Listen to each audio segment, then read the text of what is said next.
आज के इस वीडियो में देखेंगे बर्थ सर्टिफिकेट यानी कि जन्म प्रमाण पत्र बनाने का कंप्लीट प्रोसेस। एक सर्टिफिकेट लाइव में आपको बना करके दिखाने वाला हूं।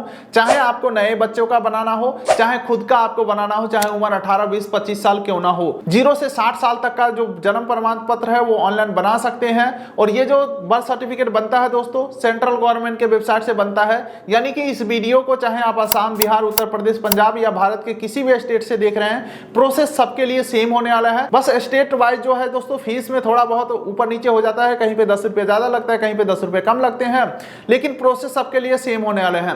अच्छा, अगर मान के चलिए आप नए बच्चों के लिए बना रहे हैं बर्थ सर्टिफिकेट, तो बच्चों का जन्म चाहे घर पे हुआ हो या प्राइवेट अस्पताल में या सरकारी अस्पताल में। अच्छा, अगर अस्पताल में जन्म हुआ है तो वहां से कुछ सर्टिफिकेट मिला हो या ना मिला हो, इन सारे ही सिचुएशन में किस प्रकार से जन्म प्रमाण पत्र बनेगा लाइव मैं आपको दिखाता हूं कंप्यूटर के स्क्रीन के ऊपर चल के। इसके लिए दोस्तों किसी भी ब्राउजर के गूगल में आपको टाइप करना है DCCRS, और ये जो पहला वेबसाइट आ रहा है home civil registration system government of India, इसको आपको ओपन कर लेना है। उसके बाद दोस्तों सबसे राइट कॉर्नर में आपको लॉगिन का ऑप्शन दिखेगा, इसके ऊपर क्लिक करना है और जनरल पब्लिक के ऊपर आपको क्लिक करना है। अब देखिए दोस्तों, यहाँ पे मोबाइल नंबर या ईमेल आईडी डाल के आगे कंटिन्यू करना है। लेकिन दोस्तों यहाँ पे सबसे पहले आपको अकाउंट बनाना पड़ेगा। अकाउंट बनाने के लिए साइन अप ऑप्शन के ऊपर आपको क्लिक करना है। उसके बाद अपना बेसिक सा डिटेल फिल करके अकाउंट बनाना है, जो कि दोस्तों अपना अकाउंट बना लेंगे तो अपने बच्चों का या अपने फैमिली में किसी भी बच्चों का आप बर्थ सर्टिफिकेट यानी कि जन्म प्रमाण पत्र बना सकते हैं। यानी कि मैं ये कह सकता हूं, यहाँ पे गार्जियन का डिटेल डाल करके अकाउंट बनाना है, उसके बाद बर्थ सर्टिफिकेट बनेगा। तो यहाँ पे अपना फर्स्ट नेम डाल देंगे, उसके बाद अपना मिडिल नेम डाल देंगे, अपना लास्ट नेम डाल देंगे, जेंडर सेलेक्ट कर लेंगे, डेट ऑफ बर्थ एंटर कर देंगे और नीचे नेक्स्ट के ऊपर क्लिक करेंगे। अभी जो प्रोफाइल बनाते समय हम डिटेल देंगे, इसका कोई माने मतलब नहीं रहेगा। बर्थ सर्टिफिकेट के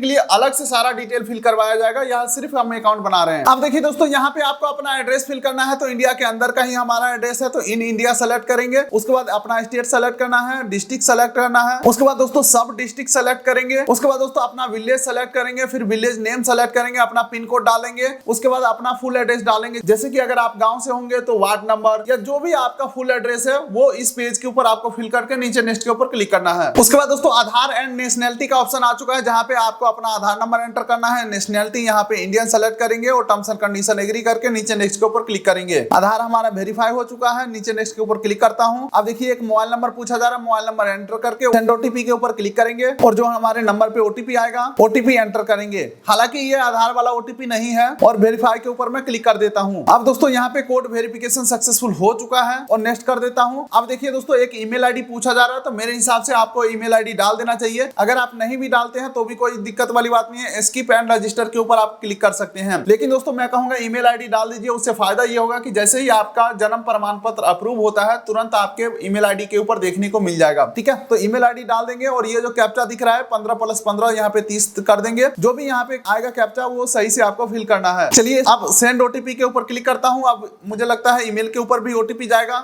डेफिनेटली ईमेल के ऊपर ओटीपी आ चुका है। ओटीपी मैं यहाँ पे एंटर करता हूँ और वेरीफाई के ऊपर मैं क्लिक कर देता हूँ। ओटीपी भी हमारा वेरीफाई हो चुका है। अब रजिस्टर के ऊपर मैं सिंपली क्लिक कर देता हूँ। अब देखिए दोस्तों हमारा रजिस्ट्रेशन सक्सेसफुल हो चुका है। अब सेम डिटेल के साथ हमें लॉग इन कर लेना है। ईमेल आईडी या मोबाइल नंबर डाल के कैप्चा एंटर करके लॉग इन करेंगे। अब देखिए हमारे नंबर पे ओटीपी गया है, ओटीपी एंटर करके लॉगिन के ऊपर क्लिक करेंगे। चलिए दोस्तों हम यहाँ पे सक्सेसफुली लॉगिन हो चुके हैं। देख सकते हैं जनरल पब्लिक के सामने हमारा आईडी आ चुका है। अब यहाँ पे हम 3 प्रकार के सर्टिफिकेट बना सकते हैं, जो कि आप यहाँ पे देख सकते हो, तीनों ऑप्शन देखने को मिल रहा है। लेकिन हमें जन्म प्रमाण पत्र बनाना है यानी कि बर्थ सर्टिफिकेट, तो यहाँ पे बर्थ के ऊपर क्लिक करेंगे तो आप यहाँ पे देखेंगे रिपोर्ट बर्थ का ऑप्शन देखने को मिल जाएगा। इसके अलावा अगला आ जाता है एड ओल्ड बर्थ इवेंट। ठीक है, तो अगर आपका उम्र ज्यादा हो गया है फिर जाकर के बर्थ सर्टिफिकेट बनाना चाहते हैं तो एड ओल्ड बर्थ इवेंट के ऊपर क्लिक करके जाना है। लेकिन दोस्तों मैं यहाँ पे रिपोर्ट बर्थ के ऊपर क्लिक करके आगे बढ़ता हूँ। चलिए दोस्तों अब यहाँ पे बर्थ रजिस्ट्रेशन का डिटेल्स खुल के आ चुका है। मान के चलिए आपने जो अकाउंट बनाया था वो अपना बनाया था, लेकिन बच्चों का यहाँ पे बर्थ सर्टिफिकेट बनाना है, तो अब सारे ही डिटेल बच्चों का फिल किया जाएगा। ठीक है, तो सबसे पहले आपको स्टेट सेलेक्ट करना है, तो स्टेट हमारा आ जाता है बिहार। बिहार में सेलेक्ट कर लिया हूँ। उसके बाद यहाँ पे दोस्तों प्राइमरी लैंग्वेज हिंदी या इंग्लिश सेलेक्ट कर सकते हैं, मैं इंग्लिश ही रखने वाला हूँ। उसके बाद सेकेंडरी लैंग्वेज में हिंदी रखने वाला हूँ। उसके बाद डेट ऑफ रिपोर्टिंग में आज का डेट यहाँ पे आ चुका है। अब देखिए चाइल्ड इन्फॉर्मेशन आ चुका है, यहाँ पे डेट ऑफ बर्थ एंटर करना है, तो बच्चे का जन्म का तारीख आपको एंटर कर देना है। दोबारा से आपको बच्चे का का जन्म का तारीख एंटर करना है, उसके बाद बच्चे का टाइम आपको एंटर कर देना है, और उसके बाद जेंडर सेलेक्ट कर लेंगे, मेल है फीमेल है। और अगर बच्चों का आधार रजिस्ट्रेशन आपने करा लिया है तो यहाँ पे आप आधार या EID नंबर को डाल सकते हैं। लेकिन दोस्तों मैं यहाँ पे कुछ भी फिल नहीं करने वाला हूँ। चलिए दोस्तों, अब आपको यहाँ पे पूछा जा रहा है क्या आपने बच्चों का नाम रख लिया है। बच्चों का नाम रख लिया है तो यहाँ पे टिक नहीं करना है, और अगर आपने बच्चों का नाम नहीं रखा है तो आपको यहाँ पे टिक करना है। तो दोनों में फर्क क्या है? अगर आपने बच्चों का नाम नहीं रखा है तो यहाँ पे टिक करेंगे तो गार्जियन का डिटेल पूछा जाएगा, जैसे कि देख सकते हैं फादर इंफॉर्मेशन पूछा जा रहा है। अगर आपने बच्चों का नाम रख लिया है तो अनटिक करेंगे तो यहाँ पे बच्चों का नाम पूछा जा रहा है। ठीक है, तो चलिए यहाँ पे मैं बच्चों का नाम रख लेता हूँ। जैसे ही आप ऊपर इंग्लिश में नाम को टाइप करेंगे, नीचे आपका नाम हिंदी में लिख के आ जाएगा। अगर आप कुछ भी सुधार करना चाहते हैं, स्पेलिंग मिस्टेक है, तो इसके ऊपर क्लिक करेंगे तो आपको यहाँ पे कीबोर्ड का ऑप्शन देखने को मिल जाएगा। अपने हिसाब से नाम को सुधार करके ऐड कर सकते हैं। उसके बाद दोस्तों नीचे दोबारा से आपको बच्चे का नाम एंटर करना है, और फिर थोड़ा नीचे स्क्रॉल करते हैं तो फादर का इंफॉर्मेशन पूछा जा रहा है, जहाँ पे फादर का फर्स्ट नेम डालना है, middle name, last name optional है, फर्स्ट नेम यहाँ पे मैंडेटरी है। तो अगर आपका सिंगल नेम है, यानी कि गार्जियन का सिंगल नेम है, तो फर्स्ट नेम में ही डालेंगे, और सेम हिंदी में लिखा हुआ आ जाएगा। एक मोबाइल नंबर एंटर करना है, एक ईमेल आईडी एंटर करना है, आधार नंबर ऑप्शनल है तो आप छोड़ सकते हैं। उसके अलावा दोस्तों मदर का इंफॉर्मेशन पूछा जा रहा है, तो मदर का फर्स्ट नेम डालेंगे, सिंगल नेम होगा तो फर्स्ट नेम में ही डालेंगे। उसके बाद दोस्तों मदर का भी मोबाइल नंबर, ईमेल आईडी डालने का ऑप्शन आ रहा है, आप चाहे तो डाल भी सकते हैं या छोड़ भी सकते हैं। उसके बाद दोस्तों आगे बढ़ते हैं तो address of parents at the time of birth of the child, बच्चों के जन्म के समय आपका एड्रेस क्या था वो चीज आपको एंटर करना है। तो यहाँ पे इन इंडिया पहले सेलेक्ट करेंगे, उसके बाद स्टेट सेलेक्ट करेंगे, उसके बाद डिस्ट्रिक्ट सेलेक्ट करेंगे, सब डिस्ट्रिक्ट सेलेक्ट करेंगे, विलेज, ठीक है, गांव का नाम, पिन कोड डालेंगे, building number, house number, street number, locality, भवन का नाम, मकान नंबर, मतलब कि अपना सारा एड्रेस फिल कर देना है। यहाँ पे आपको 2-3 केसेस हो सकते हैं। मान के चलो बच्चे का जो पिता का घर है वो कहीं और है, यानी कि जो भी है, ठीक है, लेकिन दोस्तों बच्चे का जन्म के समय माता अपने मायके में होंगे या किसी अदर जगह पे होंगे, तो जहां पे भी बच्चे का जन्म हुआ ना, सिर्फ और सिर्फ वो एड्रेस डालना है। आगे हमें परमानेंट एड्रेस फिल करने का ऑप्शन आएगा, ठीक है, तो अभी सिर्फ और सिर्फ वही एड्रेस डालना है जहां पे बच्चों का जन्म हुआ है। लेकिन हाँ, हॉस्पिटल का एड्रेस नहीं डालना है, हॉस्पिटल का एड्रेस अभी आगे पूछा जाएगा। चलिए तो अपना एड्रेस फिल करेंगे। चलिए उसके बाद नीचे स्क्रॉल करेंगे तो परमानेंट एड्रेस ऑफ पेरेंट्स का यहाँ पे ऑप्शन आ चुका है। मान के चलिए हमारा परमानेंट एड्रेस है बिहार में, रहता हूँ पंजाब में, तो करंट एड्रेस में हमने फिल किया पंजाब वाला एड्रेस, यानी कि बच्चों का जन्म का स्थान में पंजाब वाला एड्रेस फिल कर दिया। अब देख सकते हैं परमानेंट एड्रेस में मैं फिल करूंगा बिहार वाला एड्रेस को, जो हमारा परमानेंट एड्रेस है। और अगर आपका करंट और परमानेंट सेम है तो यस के ऊपर यहाँ पे क्लिक कर देना है। चलिए दोस्तों, अब यहाँ पे अगला ऑप्शन आ रहा है प्लेस ऑफ बर्थ, यानी कि जन्म का स्थान, जहाँ पे सबसे पहले पूछा जा रहा है बच्चा का जन्म घर पे हुआ है या हॉस्पिटल में हुआ है या अदर जगह पे हुआ है। तो अगर आप घर पे सेलेक्ट करते हैं तो अपना घर का एड्रेस डालना है, और अगर आप हॉस्पिटल सेलेक्ट करते हैं तो हॉस्पिटल का डिटेल डालना है, अगर आप अदर स्थान का सेलेक्ट करते हैं तो अदर स्थान का एड्रेस डालना है। लेकिन यहाँ पे मैं फिलहाल घर का सेलेक्ट करूंगा। और फिर यहाँ पे पूछा जा रहा है क्या जन्म का स्थान बच्चों के जन्म के समय माता पिता के समान है, यानी कि आपने जो एड्रेस दिया है सेम एड्रेस के ऊपर बच्चों का जन्म हुआ है, तो आप यहाँ पे टिक कर देंगे, तो आपका जो एड्रेस है वो ऑटो फिल हो जाएगा पिता का एड्रेस वाला। तो दोस्तों ऊपर का सारा डाटा फिल करने के बाद नीचे नेक्स्ट के ऊपर क्लिक करेंगे। आपको अंतिम में यहाँ पे रजिस्ट्रेशन यूनिट का भी ऑप्शन देखने को मिल जाएगा। तो ग्राम पंचायत यहाँ पे गंगसारा, यानी कि हमारे जो भी यूनिट है उसका ऑप्शन आ चुका है, इसे मैं सेलेक्ट कर लेता हूँ। नीचे नेक्स्ट के ऊपर मैं क्लिक करता हूँ। चलिए दोस्तों, अब आपको इस पेज के ऊपर देख सकते हैं माता जहाँ रहती है उनका एड्रेस के बारे में बताओ बोला जा रहा है, ठीक है।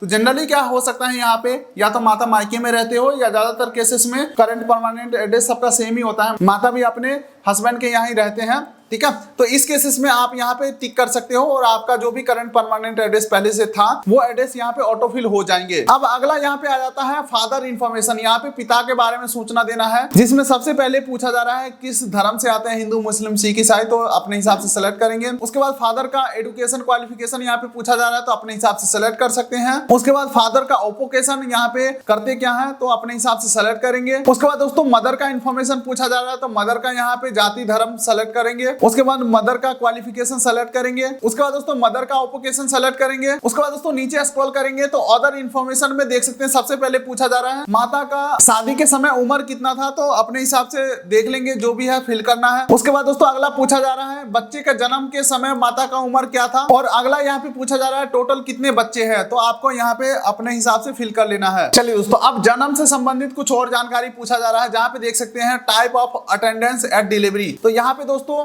स्टार्टिंग में हमने सेलेक्ट किया था कि बच्चे का जन्म घर पे ही हुआ है, जिस वजह से यहाँ पे ऑप्शन आ रहा है कि किसके मदद से घर पे जन्म हुआ है, डॉक्टर या नर्स के मदद से या फिर ट्रेडिशनल बर्थ अटेंडेंस के मदद से, यानी कि गांव या मोहल्ला में जो एक्सपर्ट महिला होते हैं इन कामों में उनके मदद से हुआ है, या रिलेटिव या अदर। ठीक है, तो दोस्तों तीनों ही केसेस अगर आप सेलेक्ट करते हो तो यहाँ पे नॉर्मल डिलीवरी का ही ऑप्शन आ रहा है। अगर हमने स्टार्टिंग में ही हॉस्पिटल सेलेक्ट किया होता तो फिर यहाँ पे सिजेरियन यानी कि ऑपरेशन के थ्रू ऑप्शन आता। तो फिलहाल मैं यहाँ पे नॉर्मल सेलेक्ट कर लेता हूँ, यानी कि स्वाभाविक। उसके बाद दोस्तों बर्थ वेट यानी कि जन्म के समय बच्चे का वजन कितना था वो आपको एंटर करना है, और ड्यूरेशन ऑफ प्रेगनेंसी यहाँ पे आपको सप्ताह में काउंट करके और लिख देना है कितना सप्ताह में बच्चे का जन्म हुआ है। चलिए दोस्तों, अब यहाँ पे कुछ डॉक्यूमेंट हमें अपलोड करना है, जहाँ पे दोस्तों certificate of identity, date of birth वगैरह के ऑप्शन को सेलेक्ट करके आपको जो इस प्रकार का कार्ड बनता है ये वाला कार्ड भी अपलोड कर सकते हैं। और दूसरा, अगर आपके पास इस प्रकार का कार्ड बना हुआ है तो ये चीजें यहाँ पे अपलोड कर देना है। दोनों चीज अपलोड करके और नीचे नेक्स्ट के ऊपर क्लिक करेंगे। हालांकि दोस्तों अगर मैं हॉस्पिटल सेलेक्ट किया होता, सिजेरियन का ऑप्शन सेलेक्ट किया होता, तो हमें हॉस्पिटल का डिस्चार्ज सर्टिफिकेट या फिर हॉस्पिटल का जो भी प्रूफ होता वो हमें यहाँ पे अपलोड करने का ऑप्शन मिल जाता। चलिए, डॉक्यूमेंट हमने अपलोड कर दिया, नीचे नेक्स्ट के ऊपर मैं क्लिक करता हूँ। अब देखिए दोस्तों, डिटेल हमारा सक्सेसफुली सबमिट हो चुका है। अब आपको इस पेज के ऊपर सारा डिटेल को रिव्यू कर लेना है। सब कुछ सही होना चाहिए, अगर गलत है तो बैक करके जा करके सही कर लेना है। हमारे केसेस में सारा कुछ सही है तो नीचे नेक्स्ट के ऊपर मैं क्लिक करता हूं। चलिए दोस्तों, एक बार फिर से आपको यहाँ पे सारा डिटेल को वेरीफाई कर लेना है। सब कुछ सही है तो यहाँ पे टर्म्स एंड कंडीशन एग्री करेंगे और नीचे सबमिट के ऊपर क्लिक करेंगे। चलिए दोस्तों, सारे डिटेल सबमिट करने के बाद आपको कुछ पेमेंट करने की जरूरत होगा। देख सकते हैं मेरे केसेस में 10 रुपए का पेमेंट मांगा जा रहा है। यहाँ पे प्रोसीड टू पेमेंट के ऊपर क्लिक करके पेमेंट कंफर्म करना है। पेमेंट के लिए आगे बढ़ते हैं तो देख सकते हैं एप्लीकेंट का नेम और इवेंट टाइप में आपको बर्थ सेलेक्ट करना है, और नीचे अमाउंट 10 रुपया डाल के प्रोसीड टू पे के ऊपर क्लिक करेंगे और पेमेंट को कर देना है कंफर्म। जैसे ही पेमेंट कंफर्म करते हैं इस प्रकार का पेमेंट रिसिप्ट भी आपके पास जनरेट हो जाएंगे, और फिर आपका जो एप्लीकेशन है वो सक्सेसफुली सबमिट हो जाते हैं, और यहाँ पे आपको ट्रैकिंग डिटेल भी देखने को मिल जाएंगे। अब दोस्तों आगे का क्या प्रोसेस होता है ये भी जान लीजिए।